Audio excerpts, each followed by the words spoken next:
আসসালামু আলাইকুম। সবাই কেমন আছেন? আশা করি ভালো আছেন। একজন প্রবাসীর কষ্ট আর একজন প্রবাসী বোঝে। তাছাড়া আমার মনে হয় না পৃথিবীর আর কেউ বোঝে। তো যাই হোক, আমিও প্রবাসে ছিলাম। তো যার কারণে আমার এক প্রবাসী ভাইয়ের পাশে আমি এসে দাঁড়াইছি। আর এইটা হলো আমার সেই ইরাক প্রবাসী ভাই। কারণ ইরাক থেকে প্রবাসী ভাই আমাকে বারবার কল দিচ্ছে যে ভাইকে একটু সহযোগিতা করার জন্য। কি সহযোগিতা আমি বলি, সে হচ্ছে ভাইয়ের বড় একটা ষাঁড় গরু আছে, যেটা কুরবানি দেওয়ার জন্য এই যে সামনে ঈদুল আজহা আপনারা জানেন দেওয়ার জন্য বিক্রি করবে, বাট তেমন কোনো লোক পাচ্ছে না, আর পরিবারের তেমন কেউ নাই। ওনার হয়তো একটা ভাই আছে, ভাই থাকে আলাদা জায়গায়, আর বৃদ্ধ বাবা আছে, আর হচ্ছে তার ওয়াইফ আছে। এখন ভাইয়ের ওয়াইফ তো আর যেখানে সেখানে গরুর জন্য দৌড়াইতে পারবে না। তো বৃদ্ধ বাবার অবস্থাও দেখছেন, যার কারণে এটা বিক্রি করতে পারতেছি না। একটা গরু লালন পালন করার পর যদি এই টাইমে যদি বিক্রি না করতে পারে, হয়তো আর্থিকভাবেও সে অনেক লস খাবে। যার কারণে আপনাদের মাধ্যমে বলতে চাই, যারাই কুরবানির জন্য গরু কিনবেন অবশ্যই চাচার নাম্বারে কল দিবেন। আমি গরুটা এখানে আছে, আমি দেখাচ্ছি, ভিতরে নিয়ে যাই আপনাদেরকে দেখাচ্ছি। আপনারা এখানে এসে তারপর চাচার নাম্বারে কল দিবেন। কমেন্ট বক্সে আমি নাম্বার দিয়ে দেবো, আপনারা কল করবেন, এখানে আসবেন বা চাচার সঙ্গে কথা বলবেন যে কত হলে গরু দেখে কত হলে আপনারা নেবেন, এখানে আসবেন।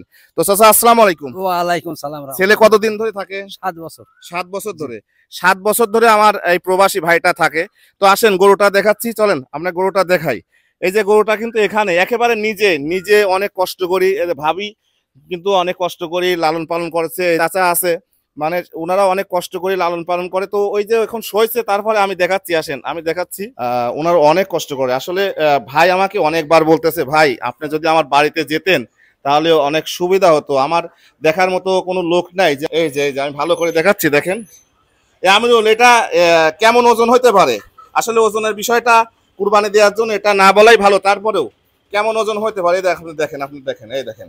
আপনারা দাম দর সবকিছু, এই যে চাচা আছে, চাচার নাম্বার আমি কমেন্ট বক্সে দিয়ে দেবো।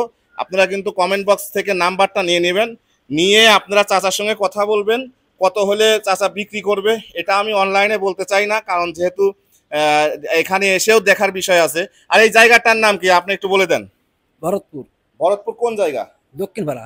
দক্ষিণ পাড়া। আপনার নাম কি বলবো? আমার নাম ওমর আলী। ওমর আলী। হ্যাঁ জি।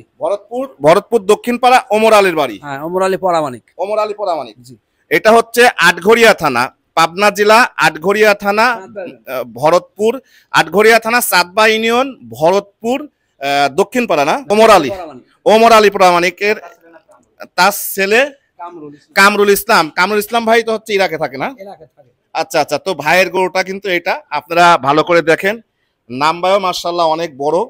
তো এই দেখেন নাম্বারও কিন্তু অনেক বড়, দেখেন। থাক থাক থাক থাক পড়ে যাবে। এই দেখেন নাম্বারও কিন্তু অনেক বড়, দেখছেন? তো আপনারা আমি কমেন্ট বক্সে নাম্বার দিই। এগুলো না কিন্তু, এগুলো হচ্ছে বিক্রি না, তাই না? এগুলো না। তো নাম্বারও অনেক বড়। এই যে এইটা আপনারা কমেন্ট বক্সে নাম্বার থাকবে, চাচার সঙ্গে কথা বলবেন। কথা বলে আমি ঠিকানাও বলে দিছি, আপনারা এখানে এসে দেখে শুনে নিয়ে যাবেন। আল্লাহ খুশি করার জন্যই কিন্তু কুরবানি দেওয়া হয়। তো সেই হিসেবে সেইভাবে আপনারা কথা বলে, এই যে চাচার নাম্বার এখানে দেওয়া থাকবে। চাচা ঠিক আছে, আপনার নাম্বার আমি দিয়ে দিলাম। হ্যাঁ দেন। আচ্ছা ঠিক আছে, চাচার নাম্বার দিয়ে দিলাম। প্রচুর গরম, দেশে প্রচুর গরম পড়তেছে। যাই হোক, সবাই ভালো থাকবেন, সুস্থ থাকবেন। আর হচ্ছে আবারও বলি যে একজন প্রবাসী এর কষ্ট একজন প্রবাসী বোঝে।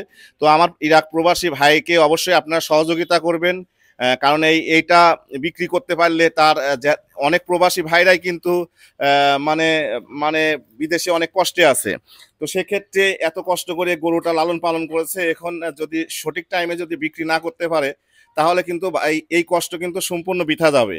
তো যাই হোক, আপনারা চাচার নাম্বারে কল দিবেন, কল দিয়ে তারপরে আপনারা গরুটা নেবেন, বা কেউ যদি না নেন ভিডিওটা অন্তত শেয়ার করে দিবেন, যাদের প্রয়োজন আছে তারা নেবে ইনশাল্লাহ। ওকে, তো সবাই ভালো থাকবেন, সুস্থ থাকবেন। আসসালামু আলাইকুম।